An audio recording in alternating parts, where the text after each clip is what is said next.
Before now, my favourite pair of controller grips, if you wanted larger controllers, has been the Kiwi Design extended controller grips. Well, now we have the Orbica rechargeable grip covers that basically look very similar to the Kiwi Design one, but these are now rechargeable, so you don't have to replace the batteries. So, which one should you get? Welcome to my tech gear. Let's find out.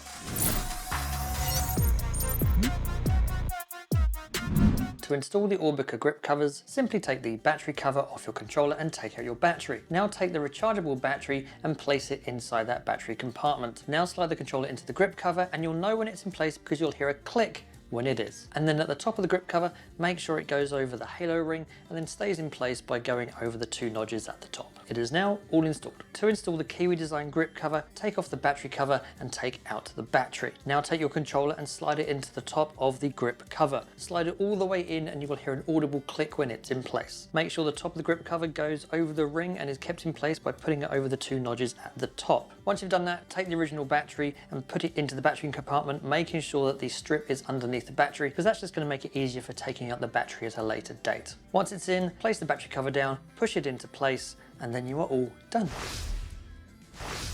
So both of these are very similar in design. They're both silicone controllers. They've both got this textured grip on the outside. Both of these straps are fully adjustable just by pressing this button here, and then they fully adjust wide, and then push it in and you can pull it in again to make it smaller for smaller hands. Same on the Kiwi Design one as well. They'll adjust fully out, push the button in, and then they go small as well. I will say I think that the Kiwi Design one is easier to operate. You can just press with your finger, push with your hand, and it actually opens quite easily, and then just pull with your finger and it actually goes shut. The Orbica one it's okay, it's just not as smooth. And the same, like you can push it in, it doesn't work unless you press that button.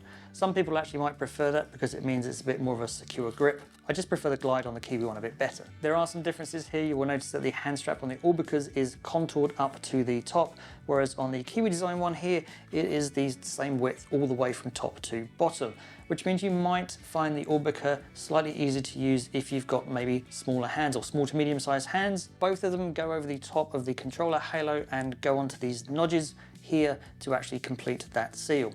You will notice that the ones on the Orbica are slightly slimmer than they are on the Kiwi Design.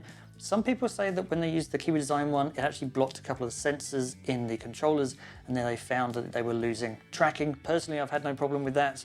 The Orbica ones being thinner might alleviate that if that was a problem. One advantage is that the Kiwi Design one comes with these halo protectors, which I really like. So these just sort of snap on. It's just a little bit of added protection that you don't get with the other one. It's not going to stop your controllers from breaking, but if you happen to scuff the ring into a wall, it is going to help protect the ring.